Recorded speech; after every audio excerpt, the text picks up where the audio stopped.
Okay, hi guys. So today we are gonna deal with a concept called an array, and here it is a definition of an array. Array is a named set of similar type of data stored in consecutive locations. Uh, so why we use an array?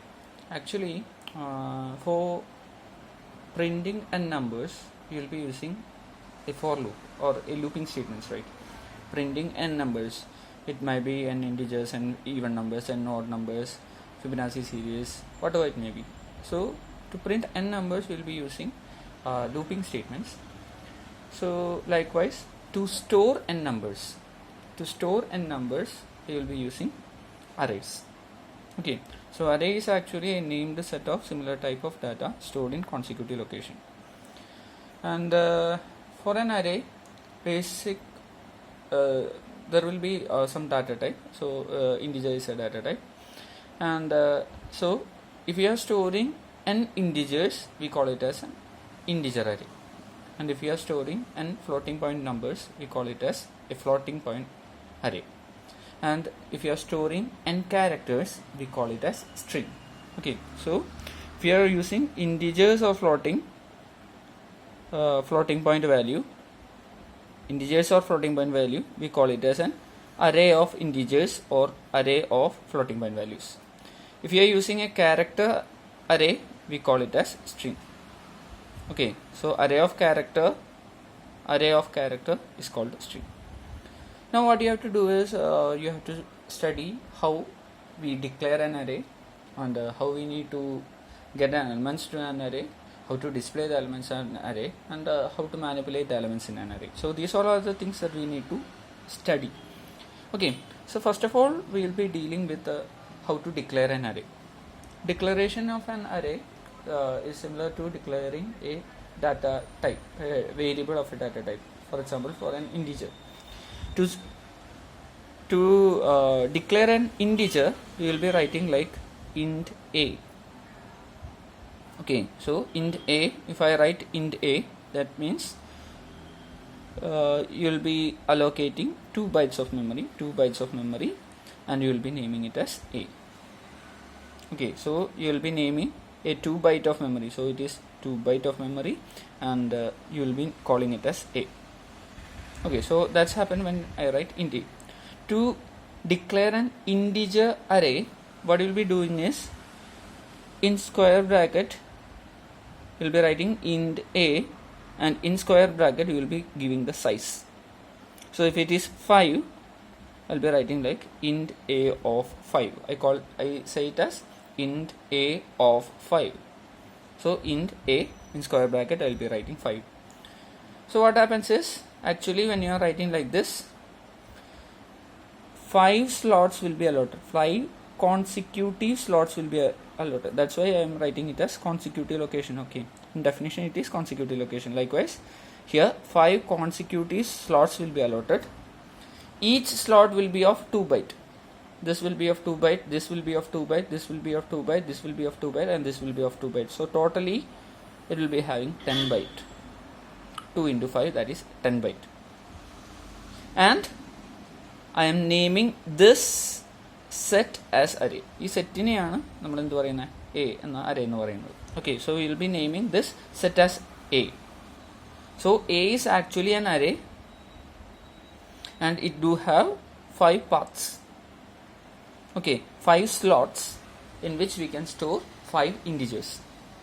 Okay, that's what an array is. To declare a floating point value array, I will be writing like float b of 5. So likewise 5 slots each of 4 byte size will be named as b, and it is called float b of 5. Char c of 5. So in this character array, the name is given is c. So 5 slot, each slot having 1 byte size. Okay, so this will be the how we will be declaring different types of array. And this character array is called string. Okay, string, string, string. Okay, so this character array is called the string. So this is how we will be declaring an array. Okay, so if you have declared an array, let it be a of 5, you have declared a of 5. So I'm redrawing the same thing. So 1, 2, 3, 4 and 5. 1, 2, 3, 4, 5. Okay, so all this together is named as A. This is how in memory the array will be allocated. Okay, and each of this will be of 2 byte size. Since it is an integer array, this will be of 2 byte size. And for accessing each elements of an array, you will be using the index 0, 1, 2, 3 and 4. Okay, so for accessing the elements, accessing each elements of an array, you will be using the index values 0, 1, 2, 3 and 4.